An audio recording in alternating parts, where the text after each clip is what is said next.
Ici, on a une coulée donc, par où les sangliers arrivent. Donc ils arrivent par le champ de l'autre côté, ils traversent le buisson. On le voit, donc ici, ils laissent des traces de boue sur les feuilles de ronces. Et donc après, ils traversent tranquillement donc, le chemin et ils arrivent donc en 5-6 pas, ils sont dans le champ de maïs. Ici, nous sommes à vol d'oiseau à 3-4 km des plages. Chaque année, c'est plus ou moins le même phénomène qui se répète. Les sangliers quittent les forêts côtières et prennent leur quartier d'été dans ces champs de maïs à la recherche de fraîcheur et de tranquillité. Ce ne sont pas les touristes qui font venir les sangliers dans les champs de maïs.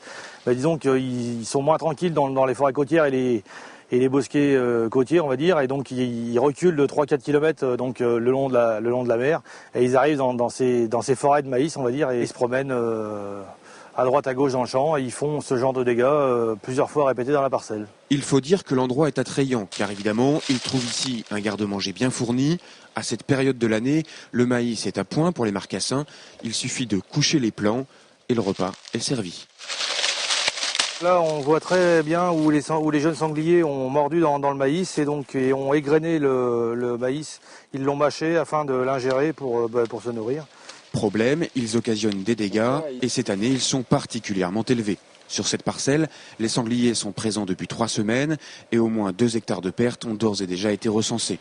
L'agriculteur, lui, sera indemnisé, mais au mieux au cours le plus bas du marché. Installé depuis 27 ans, il n'avait en tout cas jamais vu autant de dégradation. Les animaux eux-mêmes, ça ne me dérange pas, mais c'est les dégâts causés, quoi.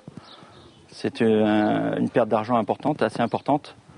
Et on travaille toute une saison pour ramasser une récolte au mois d'octobre. C'est pas le but de faire des récoltes pour qu'elles soient saccagées, quoi.